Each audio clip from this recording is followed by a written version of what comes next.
बहुत सावधानी से कथा सुनिएगा और अपने चित्त में उतारिए। पूजन करेंगे सत्तू की, अक्षय तृतीया है, थोड़ा सा पूज देंगे, थोड़ा सा भगवान को भोग लगा देंगे, सत्तू का लड्डू बना लेंगे। बोलो री दीजिए, सही है कि गलत है?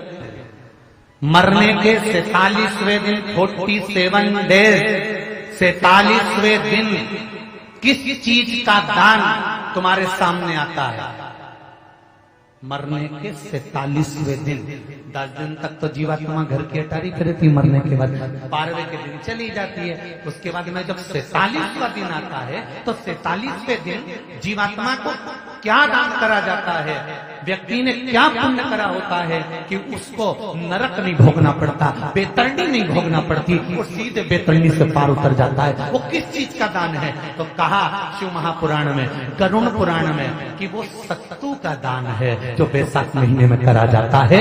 सत्तू का दान 3 चीजों से मिलकर बनता है। जौ, बोलते जा जल्दी, गेहूं, चना, ये 3 चीज से मिलकर बनता है। इसमें जो बारीक बारीक कण होते हैं, जितने जितने 3 चीज के मिले हुए बारीक बारीक कण होते हैं, ये जब दान किया जाता है सत्तू का, तब ये बेतरणी करने के लिए 47वें दिन इस जीवात्मा ने अगर सत्तू का दान करा होता है या सत्तू का सेवन बैसाख के महीने में करा होता है तो उसको बेतरणी नहीं भोगना पड़ती, डायरेक्ट सीधे रतलाम उज्जैन से डायरेक्ट। कि तुमने जो सत्तू दान करा था, तुमने जो सत्तू खाया था, तुमने जो सत्तू भगवान को दिया था, सत्तू का लड्डू बनाकर तुमने बैसाख महीने में भगवान की जो पूजन करी थी, तो अमावस्या के दिन, पूर्णिमा के दिन या अक्षय तृतीया के दिन तुमने जो सत्तू दिया था, भगवान तो गिनती बता देगा कि उस सत्तू में कितना कण था। और अगर नहीं बताए तो तुम आंदोलन पे बैठ जाओगे। क्या हमें बताओ पहले, हमने कितना सत्तू दिया था, उसमें कितने कण थे, बताना पड़ा।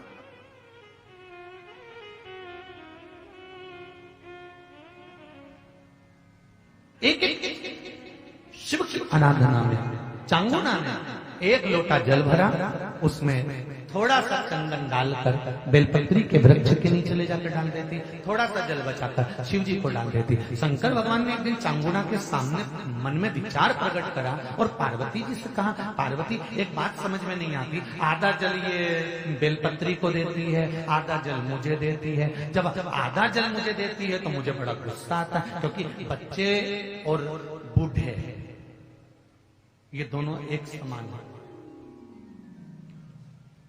बच्चों को थोड़ा सा भी उसकी सामग्री में से, उसकी चॉइस की चीज में से तोड़ के अगर दूसरे को दे दिया तो बच्चा यूं फेंकेगा, वो जाके और मुंह फुला के बैठ जाएगा, नहीं खाऊं, नहीं खाऊं। मां समझाए, खा रही भाई है, होगा नीचे मन को ऐसा भाई जो मेरा ही रिश्ता खा रहा है, मुझे तो पूरा ही।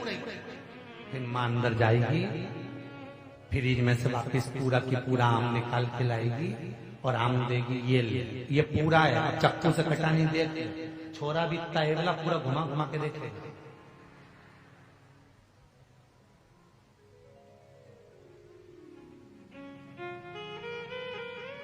पूरा देख लिया तब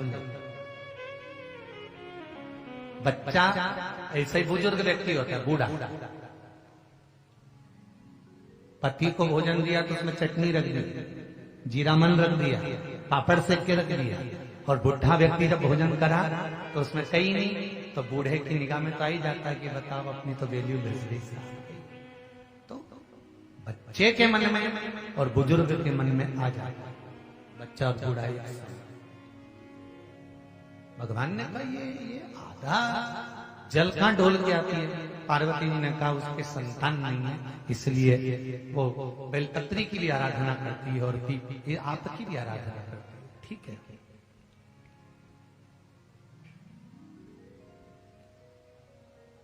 भगवान देवरी महादेव ने देखा, चांगुना ने बहुत सेवा कर ली। आज भगवान सुंदर एक संत का रूप धरकर चांगुना के दरवाजे पर पहुंच गए, अलग जगह। चांगुना दौड़ कर आई, बाबा जी आइए,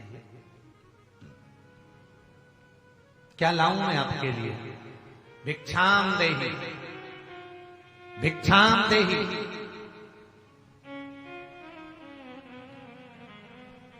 बाबा ने सब दूर से भिक्षा ली और चांगुणा जैसी परात भरकर रानी चांगुणा देवी खूब सारा सामान लेकर आई तो बाबा ने मना कर दिया, मैं आपके हाथ की भिक्षा नहीं ले सकता, मुझे नहीं लेना है।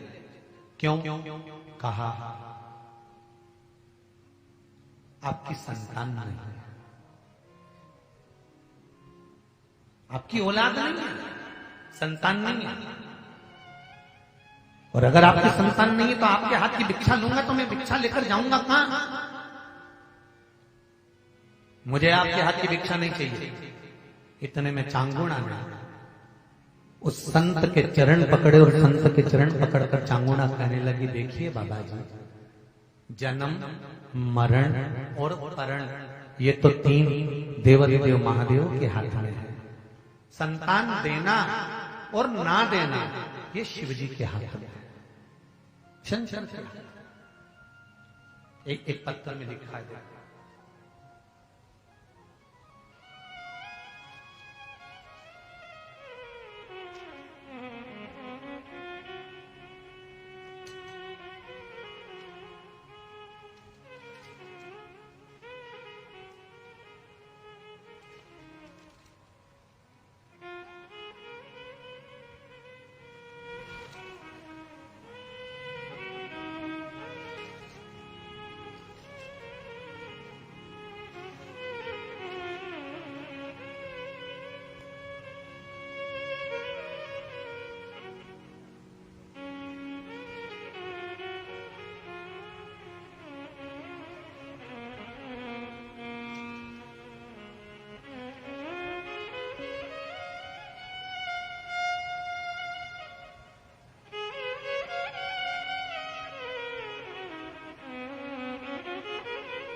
एक पत्र है, नजर नहीं आ रहा, जिसमें लिखा है कि संतान नहीं थी 2014 से, औलाद नहीं थी।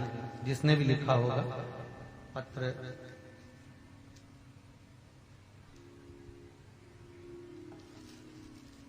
दो 2014 से संतान नहीं थी, सारे इलाज करवा लिए, डॉक्टर को दिखा लिया, पर संतान का सुख नहीं था। गुरुदेव तब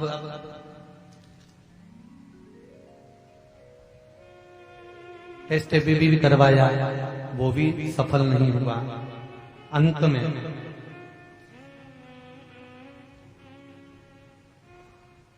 जिसने भी पत्र लिखा हो, अगर वो यहां बैठे हो तो हाथ उठा सकते हैं, वो पत्र ढूंढना पड़ेगा। तो संतान का सुख नहीं था गुरुदेव, कई बार इलाज करवाया तो भी संतान का सुख प्राप्त नहीं हुआ। आखिरी में किसी ने कहा कि शिव महापुराण में सफेद आंकड़े की जड़ का प्रयोग बताया गया है, एक बार वो तो करो। और सफेद आंकड़े की जड़ का प्रयोग किया गया है, और गुरुजी 5 महीने का गर्भ है, ये वो माने लिखकर दीदी ने भेजा। जिसने भेजा होगा वो बैठी होंगी, अगर पत्र नहीं मिला तो उनके स्मरण में रहे कि आपका पत्र पढ़ा गया।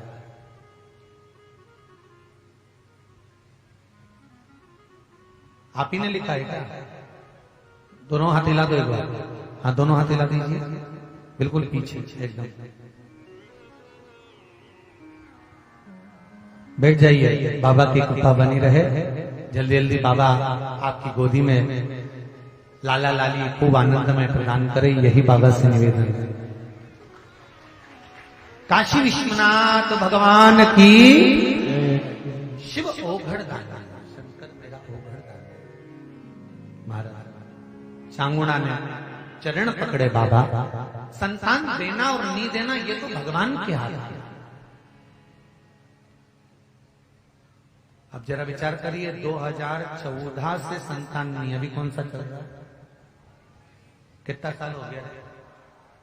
अब दी की नहीं दी भोलेनाथ ने? शिव कृपा होती है। दुनिया का ऐसा कोई काम है ही नहीं, अगर समस्या है तो उसका हल मेरा देव अधिदेव महादेव है, ये पक्का। अगर समस्या है तो उसका हल भी। बस शिव आराधना करो, दिल से करो, दिल से। फिर वो जो करेगा ना, वो तुम भी नहीं समझ पाओगे। वो कहे ना, कैसा चक्कर चलाया रे ओ भोले तेरे डमरू,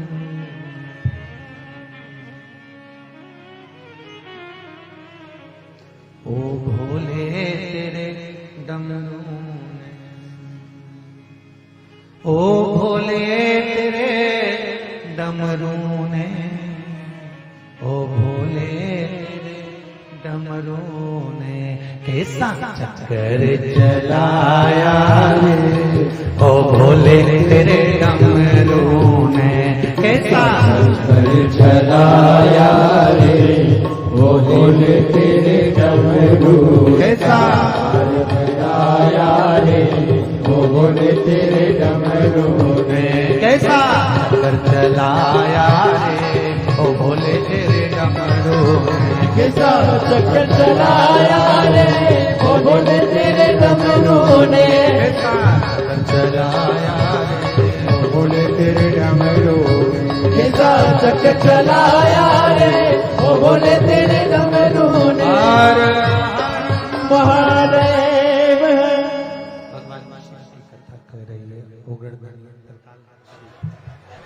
कैलाशी अविनाशी भगवान शिव का चरित्र कर।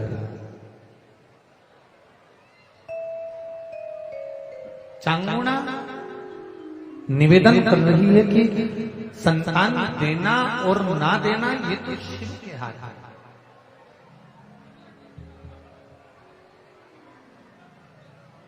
श्री सभी लोग बोले और प्रेम से बोले, क्योंकि कथा के मध्य में जब भी ये मंत्र आता है अपने दिल की बात भगवान देवाधिदेव महादेव से कहना रहता है।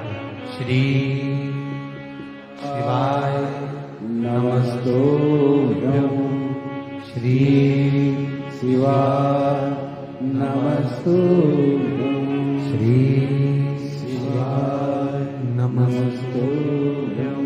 भगवान शिव से शंकर भगवान जो रूप बदल कर आए हैं, मेरे ओघड़दानी जो रूप रख कर आए हैं,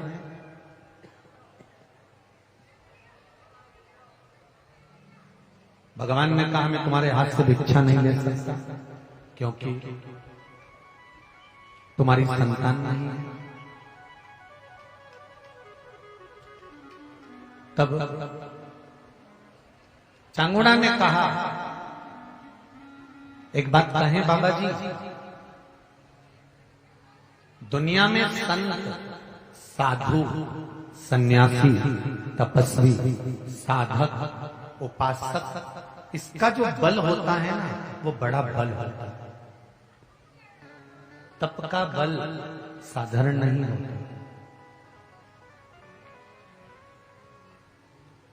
तप का बल खाली नहीं जाता।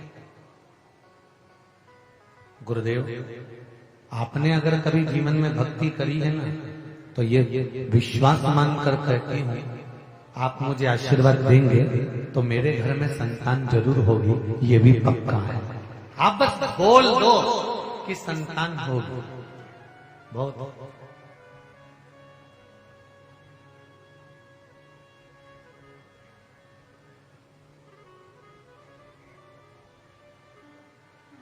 भगवान प्रसन्न हो गए और मेरे देवाधिदेव महादेव जो संत का रूप रखकर आए थे, साधु का रूप रखकर आए थे, उन्होंने झोली में से फल निकाला। वो फल निकालकर चांगुणा को दे दिया, ले चांगुणा ये फल खा ले, तेरा गर्भ ठहर जाएगा, संतान हो जाएगी। चांगुणा ने वो फल ऐसे ही नहीं खाया, चांगुणा ने वो फल ले जाकर सबसे पहले शंकर भगवान के सम्मुख में रख दिया और शिव जी से कहा। उसको ये नहीं मालूम कि ये जो संत खड़ा है ये शंकर ही रूप रखकर आया।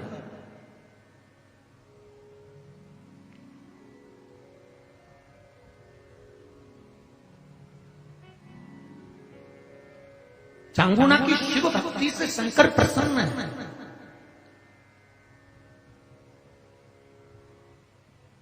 आप प्रतिदिन शंकर के मंदिर जाना चालू कर दो, आप प्रतिदिन भगवान शंकर को जल चढ़ाना प्रारंभ कर दो, आप प्रतिदिन सूर्य को अर्घ देना प्रारंभ कर दो, आप एक बेलपत्री हफ्ते में एक बार शंकर पर चढ़ी हुई खाना प्रारंभ कर दो। रोज मिल जाए तो ठीक, नहीं तो हफ्ते में एक बार रोज खाना प्रारंभ कर दो। रुद्राक्ष का जल पीना चालू कर दो, शिव जी पे चढ़ा हुआ, तात्विक सुख दे।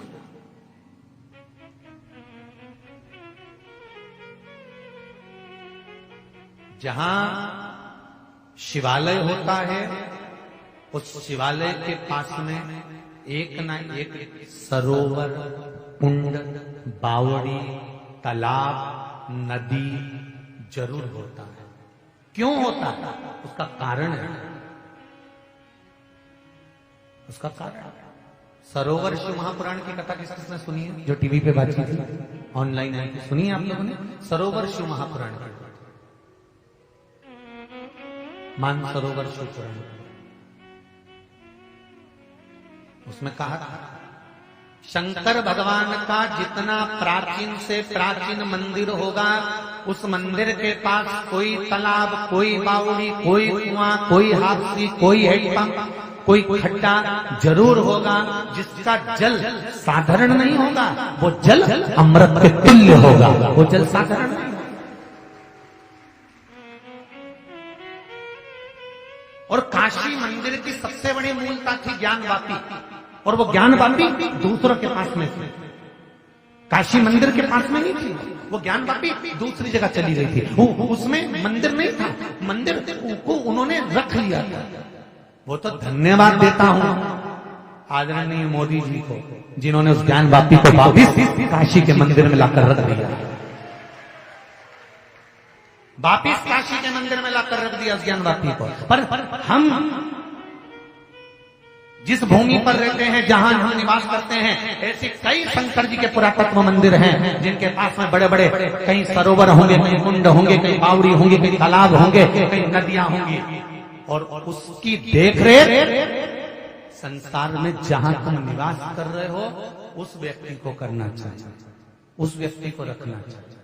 और अगर मैं मानता हूं रतलाम में भी कई मंदिर हैं, आदरणीय कलेक्टर महोदय जी से जब बात हुई थी तो मुझे सूचना मिली थी कि कई लगभग 290 मंदिर का संचालन आपके नगर के कलेक्टर महोदय कर रहे हैं, उसके लिए बड़ी प्रशंसा का विषय है। कई मंदिर जहां पर टूट फूट हो गई, देख रेख नहीं है, वहां का सारा संचालन प्रशासन कर रहा है, प्रशासन उसको देख, धन्यवाद है बहुत बहुत। पर एक चीज का दुख भी है, और मेरी थोड़ी आदत बुरी है, कहने में पीछे नहीं, भले फिर बाद में तुम कोई भी टीका लगाओ, अच्छा का लगाओ चाहे बुरे का लगाओ। यहाँ एक शिव मंदिर है बड़ा विशाल, और उसके पास में एक कुंड तालाब बना है, अमृत तालाब, और उसकी हालत ऐसी हो रही, बाप रे बाप। कौन सा शिव मंदिर है? अब तो बोल दो, गढ़ कैलाश, और उसके पास में तालाब जिसका पानी अमृत है, रतलाम के। कितना सुंदर है महाराज, राधा रत्नाकर की कथा उठाकर देखना, जो राजस्थान जोधपुर के आकर रतलाम बसा था, और उसकी कथा उठाकर देखो, राजस्थान के किताबों में उसका वर्णन मिलेगा, जिसने आके से शिव मंदिर का निर्माण करा था, और उसके पास में तालाब का निर्माण करा था। वो तालाब ऐसा बनाया था कि राजस्थान में जब रोग उत्पन्न हो गया था तो इस तालाब का जल बोतल में भर भर कर ले जाकर पिलाया था, और लोग ठीक हो गए। और वो तालाब में आज गटर का पानी जा रहा है, तो क्या होगा रे तेरा कालिया? जरा विचार करो, क्या विचार है तुम्हारा?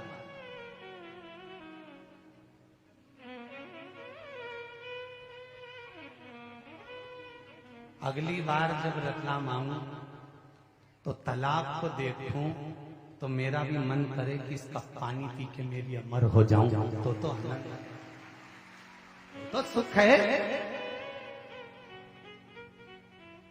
धरोहर है ये हमारी धरोहर, उस धरोहर को हमें, और ये सब काम प्रशासन का ही नहीं होता कि प्रशासन ही इसको करे। तुम क्या करोगे? लड्डू खाओगे कि सत्तू? थोड़ा कर्म तुम्हारा भी है, जागना, अपने कलम के माध्यम से, अपने आनंद के माध्यम से लोगों को जगाना और उस तालाब की सुंदरता को और चार चौगुना बढ़ा देना कि लोग आए और गढ़ कैलाश का जब दर्शन करें तो वहां मेरे तालाब का भी दर्शन कर जीवन को सुखी बनाए, आनंदित। ये अपना भी फर्ज है, केवल शासन और प्रशासन नहीं। कोई कचरा डाले, साफ मना करो, कचरा क्यों डाल रहे हो? कोई गंदा पानी आ रहा है, ये कहां से आ रहा है? मुंह मोड़ दो उसका तुरंत। जिस घर में से आ रहा है वहीं नाली में फिट, उधर बात रिटर्न। ये कैसे आ रहा है? थोड़ा समान हम सुधरेंगे, जम के बोलो जरा, युग सुधरेगा, हम बदलेंगे। कब बदलोगे?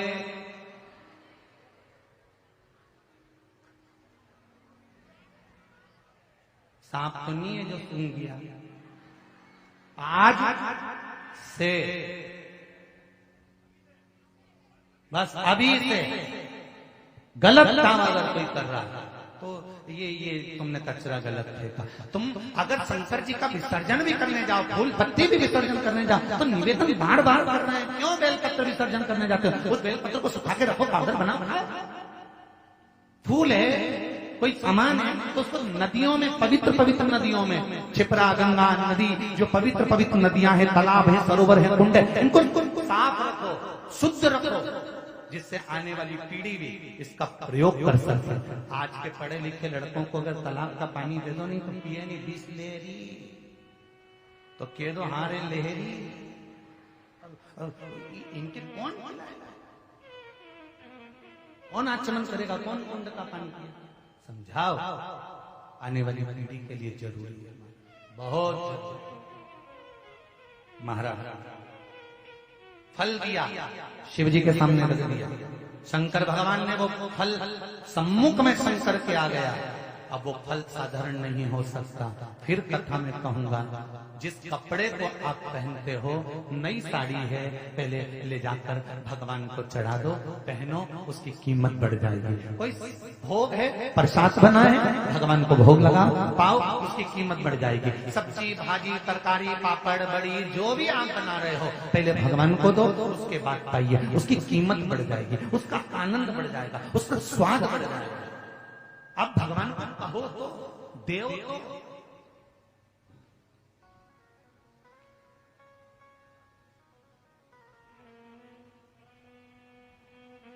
पैसे कमा कर लेकर आओ, सबसे पहले भगवान को दो। हम ये नहीं कह रहे कि तुम वहीं छोड़ दो, पहले भगवान को समर्पित करो। प्रभु, ये आपकी कृपा से आया है, लीजिए, इसको प्रसाद कर दीजिए। जितने दिन ये लक्ष्मी मेरे घर में रहे, उतने दिन मेरे घर में बेटी बनकर रहे और उद्धार करे मेरा और मेरे जीवन का। लक्ष्मी भी रखो तो उसको समर्पित कर कर रखो। समर्पित।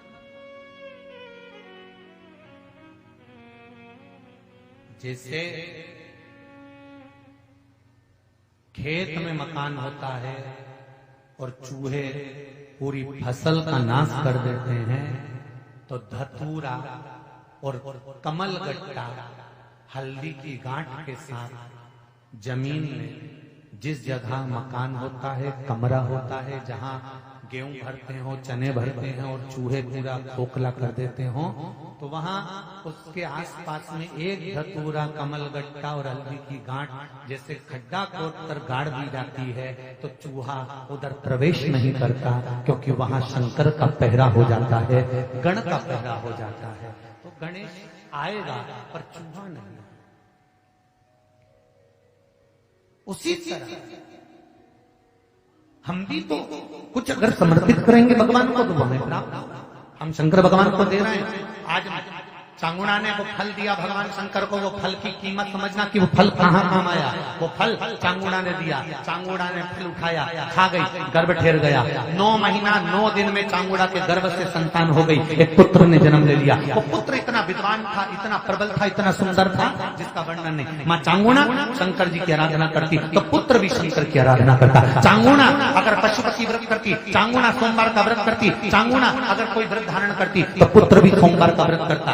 अगर चांगुड़ा शंकर का अभिषेक करती तो पुत्र भी शंकर का अभिषेक करता। चांगुड़ा अगर शिव की आराधना में डूबी रहती तो वो पुत्र भी शिव की आराधना में डूबा रहता। वो जैसा माँ करती है वैसा ही वो पुत्र करता है। और यही होता है, यही हमारे बच्चों को संवारना हमें, कोई दूसरा संवारेगा?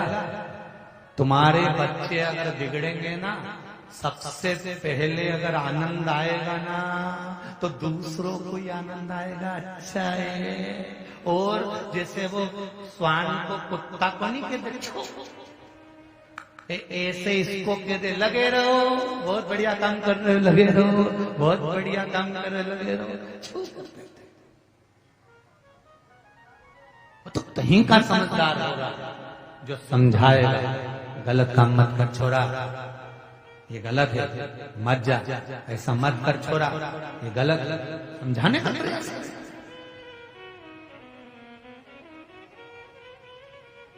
भारत शंभो शरणे मांगो घड़ी घड़ी, दुख काटो दया करी ने दर्शन आवो। अब उसको समझाया जाए। जब समझाने की श्रेष्ठता होगी तो सुख आनंदित होगा। माँ शिव जी की आराधना करती है, चांगुड़ा जब शंकर भगवान की आराधना करती है तो साथ में वो बालक भी शिव की आराधना करता है। चांगुड़ा के पुत्र का नाम रखा था चीले। क्या नाम रखा है? चीले। अब जैसा चांगुड़ा शिव आराधना कर रही है वैसे ही चीलिया करता है। श्री शिवाय नमस्तुभ्यं, श्री शिवाय नमस्तुभ्यं, श्री शिवाय नमस्तुभ्यं। चांगुड़ा मंदिर जाने लगी, पुत्र भी मंदिर जाने लगा। चांगुड़ा आराधना में लग गई, पुत्र भी आराधना में लग गए। समय है। एक बार देवऋषि नारद निकलकर काशी में पहुंच गए, जहां पर माता पार्वती जी शंकर भगवान के चरण दबा रहे। ध्यान देना जरा कथा पर। हमेशा आपने कथा सुनी होगी कि लक्ष्मी जी भगवान विष्णु के चरण दबाती हैं, पर काशी की जो धरा है, काशी की जो भूमि है, ये अविमुक्त भूमि है, जहां पर माता पार्वती शंकर भगवान के चरण दबा रही थी।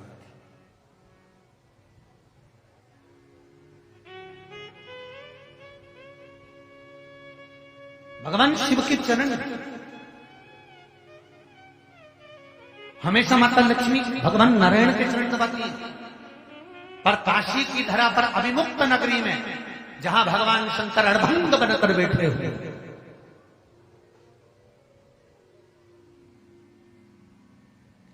वहां माता पार्वती जी शिव के चरण दबा रहे।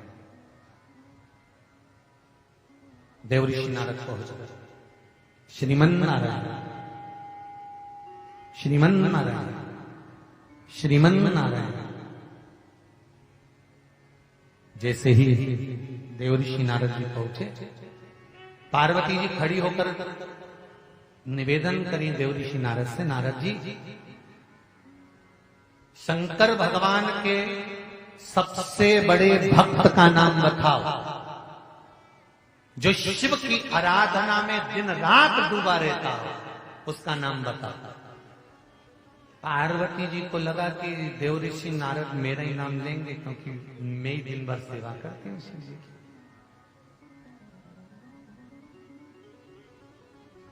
रोज मंदिर जाने से कोई भक्त नहीं बन जाता, ठीक है।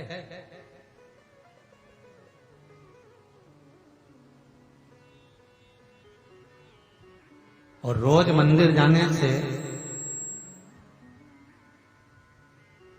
रोज मंदिर जाने से कोई ये सोचे कि मैं भक्त की गिनती में आ गया, सबसे बड़ा भक्त मैं ही हूं, मैं ही रोज मंदिर जाता हूं, मैं ही देवालय जाता हूं, मैं ही पूजन करता हूं, मैं ही अर्चना करता हूं, मैं ही मंदिर की देखरेख करता हूं, मैंने सब संभाल रखा है, अगर मैं नहीं होता तो कुछ नहीं होता। तो जो ऐसा सोचे ना, उससे निवेदन है आधे घंटे मरी जाए। तू होगा तो भी मंदिर का काम होगा, और तू नहीं होगा, बोलो तो जी तो भी मंदिर का काम।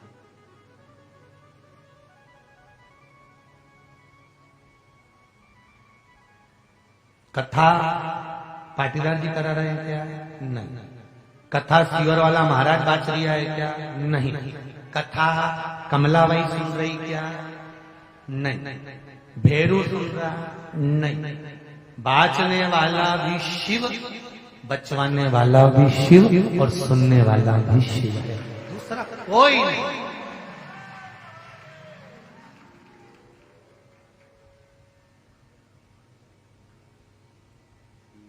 घर तक तुम्हारी पहचान है, शमशान में पहुंचे कि मुर्दा हो, सही है गलत है? घर तक तुम्हारी पहचान है, लोग कहेंगे कौन मर गया,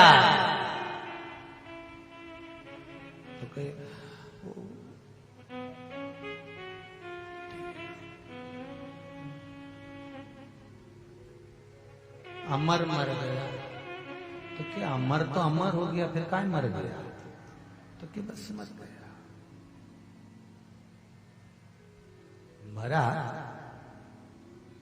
घर तक तुम्हारी पहचान है, घर तक तुम्हारा नाम है, जिंदा हो तब तक तुम्हारा नाम है, मरने के बाद जब शमशान में पहुंचे तब केवल मुर्दा।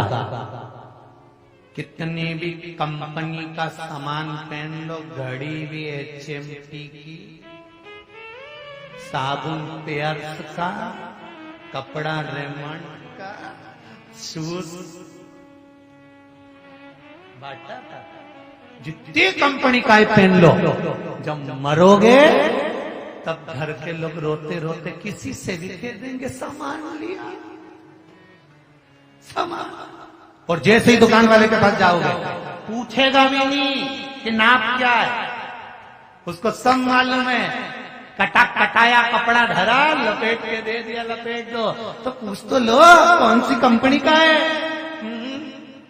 पूरी जिंदगी कंपनी का माल पहना, ब्रांड का पहना, और मरने के बाद ब्रांड का ही पता नहीं पड़ा कौन सी कंपनी का था, कौन से ब्रांड।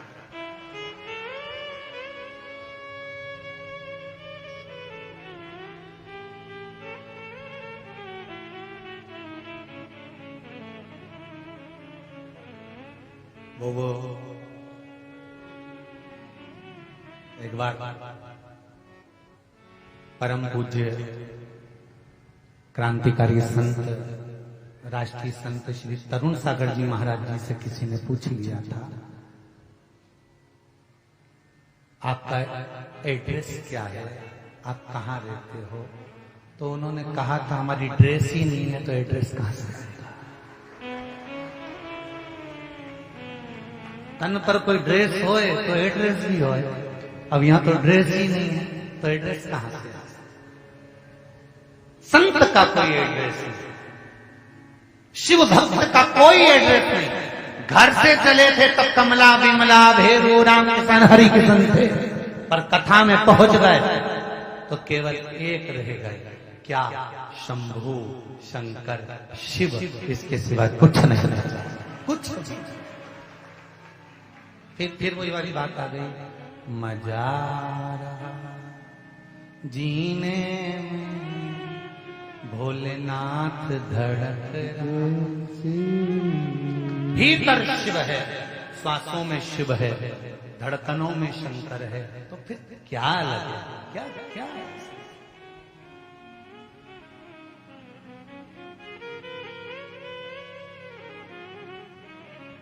महाराज बेटे को ज्ञान दिया, चांगुड़ा बड़ा प्रबल ज्ञान दिया। और यहाँ पार्वती जी ने पूछ लिया देव ऋषि नारद से कि शंकर जी का सबसे बड़ा भगत कौन? शंकर भगवान का सबसे बड़ा भगत कौन?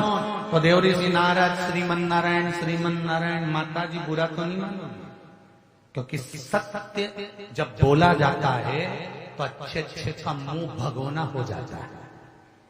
सत्य ही तो सहन नहीं होता।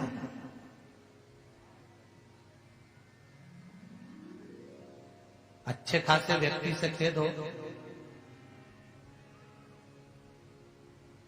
मर जाए, इतना ही किया नहीं, वो सत्य कहा, मृत्यु सत्य है। आया है सो जाएगा, राजा रंक फकीर, कोई सिंहासन पर चढ़कर गया, कोई गया बंद, आया है जाना है।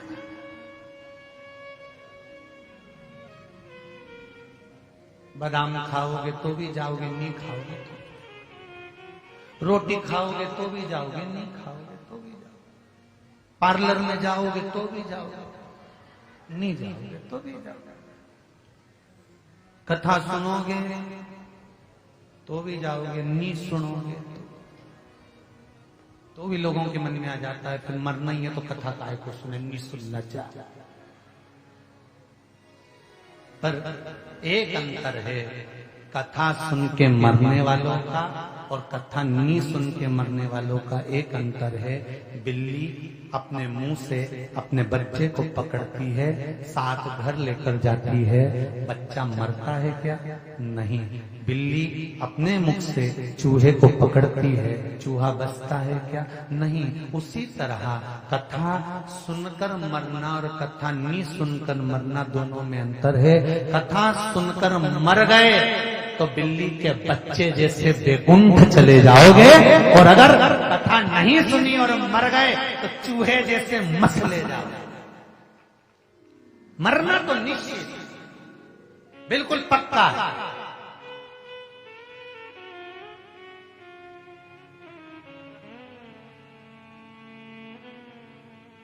तैयारी करके रखो एकदम पूरी। कथा में आने से पहले से तैयारी हो जाती है ना, जल्दी चलो जल्दी चलो, और जल्दी से रोटी बनाओ, उन्हें बर्तन पटका और जल्दी से छोटी मोटी करके मुंडा पेंसिल से लाइन खींच के डब्बा भर के कर खुरा के, और जो पल्लू बल्लू ली जो चली, और ये राम रुमाल तो भूली थी अलमारी से, और फिर देख के हमारी चप्पल की चप्पल देख दुखा के, और फिर आई और कथा में फिर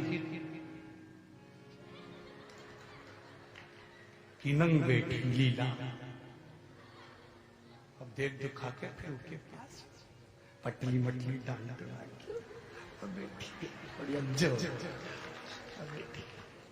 तो कदे आई, अभी तो आई आधा घंटा, तो इतनी जल्दी तेरे को आगे जगह मिल गई? अरे वो तो दूसरी बैठी थी, मेरा भजन ही सहन नहीं करा, मेरा पांव धर दिया अच्छा,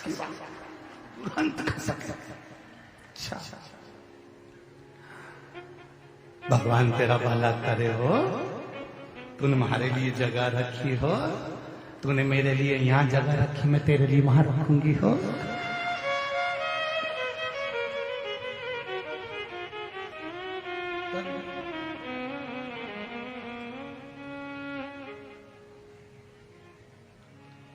चित्त हो शिव भक्ति में। बताओ नारद जी, शंकर भगवान का सबसे बड़ा भक्त कौन? देव ऋषि नारद ने कहा बूढ़ा तो नहीं मानोगी? हाँ तो बोल। नारद जी ने कहा शंकर जी की सबसे बड़ी भक्त है कांति नरेश की धर्म पत्नी चांगुना। वो मृत्यु लोक में रहने वाली साधारण सी स्त्री रानी, वो शंकर भगवान की भक्त है, सबसे बड़ी भक्त, सबसे बड़ी भक्त है। ओहो, पार्वती जी के तो अब रोटी नहीं भागा।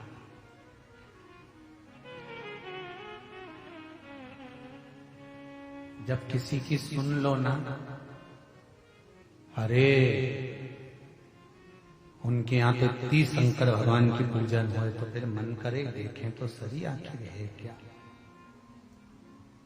ये आधे से जो ज्यादा भीड़ है ना, ये कथा की नहीं है, ये श्योर वाला पगला के देखे कि आखिर ये पागल खाना छोड़ के यहाँ कैसे आ गया, ये देखना है।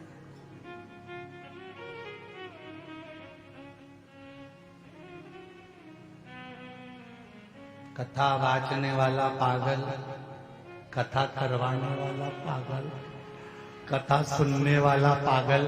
समझदार तो वो है जो दुकान पे बैठे हैं बेचारे, कमाए जा रहे, कमाए जा रहे, कमाए, वो कमाए जा रहे और लगाए, और उसी से कह के आ रहा है मैं जा रही हो जाऊं।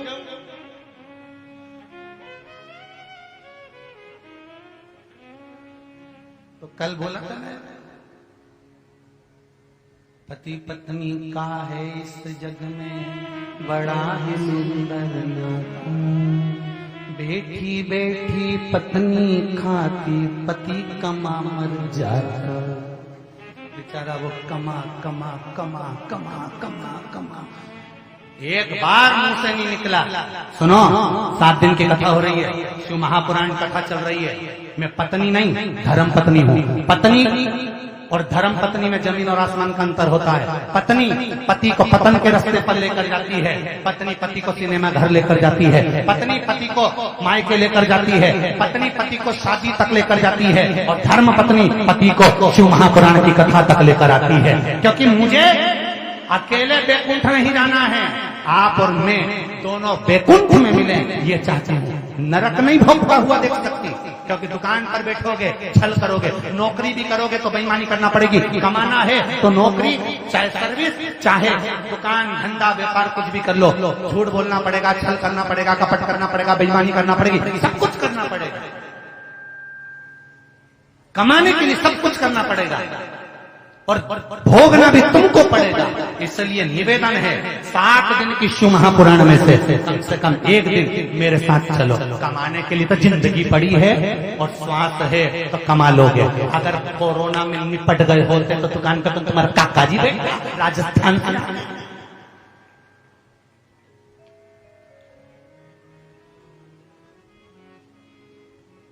सोमानी जी सही है हो ना बे?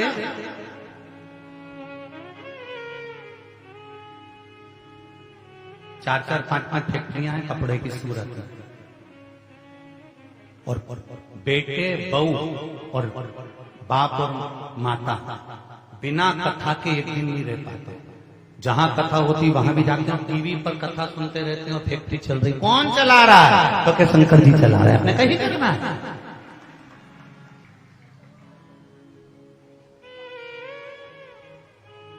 सूरत में कम से कम 4-5 फैक्ट्रियां होंगी कपड़े कपड़े पर शिव मेरा आपकी कृपा से सब काम हो रहा है। शिव की कृपा एक बार प्रेरणा आपको देना चाहिए। मेरी माताओं से निवेदन है, मातृशक्तियों से निवेदन है, अगर घर की लाज बचा सकती है, घर को संस्कारित बना सकती हैं, और घर में कोई बीमारी को प्रवेश नहीं करा सकती है, तो वो केवल माँ ही हो सकती है, घर की नारी ही हो सकती है। उसके सिवा कोई नहीं। कह दो एक बार, चलो कथा में। वो कहेंगे बहुत भीड़ हो रही है, नीजो। क्यों? दुकान पे भीड़ आए तो तुम्हें मजा आए, तो कथा में भीड़ आए तो कहीं नहीं हुआ। चलो तो कि मन लोग धक्का मारते हैं, तो कि वही तो मैंने देखा है नाथ द्वारा में। एक बार किसी ने हमसे पूछ लिया था, तिरुपति में तो भगवान के जब दर्शन होते हैं तो लाइन से होते हैं, शिरडी जाओ तो लाइन से दर्शन होते हैं, पंढरपुर जाओ तो लाइन से दर्शन होते हैं, देवी जी के मंदिर जाओ तो लाइन से दर्शन होते हैं, पर नाथ द्वारा में जाओ तो धक्के में दर्शन होते हैं। ऐसा क्यों होता है? तो हम तो सीधी सीधी कहते हैं कि भगवान भी कहते हैं मेरे दरवाजे पर आकर धक्का खा गया तो संसार में कभी धक्का नहीं खाएगा, इसलिए यहां तो आपसे भी निवेदन है, ये जो बाजू बाजू में तुम्हें मत कर रही है, इधर से ये तुमने जितना कहीं का बेकार कर्म करा होगा ना, तो बीच में ठसी ठसा, इधर से पांव धर, इधर से, और ये सब जो तुम्हें मत रही है ना, ये कुछ नहीं होने वाला। ये जैसे मथे तो मक्खन निकले, उसी तरह तुम्हारे भीतर विश्वास, भक्ति और श्रद्धा प्रकट हो। कोई कह रहा था गुरुजी जहाँ कथा हो रही, इतनी धूल उड़ रही है कि सब माथा पे चढ़ी जा रही है। हमने कहा धूल नहीं उड़ रही है, शंकर भगवान सोच के बैठा है, भस्म कौन चढ़ाएगा तुम्हारे ऊपर, इसलिए एक साथ चढ़ा के बैठा। कौन चढ़ाए तुम्हारे इतना सारा के भस्म? शिव की परम भक्त कौन सी है? तो क्या चांगुना? हाँ। अब तो पार्वती जी को गुस्सा आ गया और पार्वती जी ने भोलेनाथ जी से कह दिया जरा परीक्षा लो चांगुना की। शंकर जी ने कहा परीक्षा? हाँ, जाओ और परीक्षा लेकर आओ कि मैं बड़ी कि वो बड़ी। ठीक है, शंकर जी परीक्षा लेने पहुंचे तो एक ओघड़ी का रूप रखकर शंकर भगवान पहुंच गए और चांगुना के यहाँ पहुंचकर शंकर भगवान ने आवाज लगाई, माता भूख लगी है, बहुत तेज भूख लगी है, जल्दी भोजन दो। और चांगुना अंदर गई, पकवान बनाया, बैठो महाराज बैठो, और भोजन बनवा कर लाई और दे दिया भगवान उस अघोरी को। अघोरी कहने लगा, ए रानी तो मुझे मूर्ख समझती है, ये भोजन करूंगा है किसको? और अघोरी ने भोजन फेंक दिया। रानी को लगा कि भोजन अच्छा नहीं बना होगा, अंदर गई, रानी खुद बनाकर लाई 56 भोग। अघोरी ने फेंक दिया, मैं ये भोजन नहीं करता। तो महाराज कौन सा भोजन करोगे? अघोरी हूं, बिना मांस के नहीं रह सकता, मांस लेकर आ। चांगुना कहने लगी, बाबा शिव के भक्त है, यहां तो मांस बनता ही नहीं। रानी बुला तेरे राजा को। राजा भी हाथ जोड़कर खड़ा हो गया, महाराज भोजन हमें ऐसा कैसे लाएंगे? नहीं, भोजन तो मैं मांस का ही करूंगा, लेकर आ। ठीक है महाराज, आप बोलो किसका मांस चाहिए? अघोरी बोला, पशु पक्षी का मांस नहीं चाहिए, क्योंकि बेचारों के मुंह में आवाज नहीं होती, रोएंगे तो क्या बोलेंगे। पशु पक्षी का मांस नहीं चाहिए। फिर मांस लाना है तो एक काम करो, मनुष्य का लाना है, मानव। प्रभु मानव का मांस? हाँ, और मानव भी वो नहीं होना चाहिए जिसको तुम पैसे से खरीद कर लाओ। तुम राजा हो, डरा कर लिया होगे, पैसे से खरीद कर लिया होगे, ऐसे मनुष्य का मांस नहीं चाहिए। जो दिल से दिया जाए उस मनुष्य का मांस। राजा ने कहा, बाबा बहुत भारी परीक्षा ले रहे हो आप। ए अघोरी बाबा, मनुष्य का मांस कौन खाता है? मैं तो खाता हूं। तो एक काम करो, राजा ने कहा, आप मेरा मांस ले लीजिए। अघोरी ने कहा, राजन तुम राजा हो, प्रजा को संभालना, तो मैं खा जाऊंगा तो बाद में बद्दुआ मुझे लगेगी, तुम्हारा नहीं चाहिए, किसी दूसरे का। रानी खड़ी हो गई। रानी ने कहा, महाराज एक काम करो, आप मेरा मांस ले लीजिए। ओ रानी, तुम राजमाता हो, स्त्री हो, तुम्हारे गर्भ में बच्चा रहता है और जो संसार को जन्म देने वाली है, मैं उसका मांस नहीं खा सकता। तो महाराज अब आप बताओ हम किसका मांस लाएं? अघोरी ने कहा तुम्हारे घर में एक सुंदर 7 साल का बेटा है, बड़ा सुंदर है। वो 7 साल का जो तुम्हारा बेटा है उसका मांस लाओ।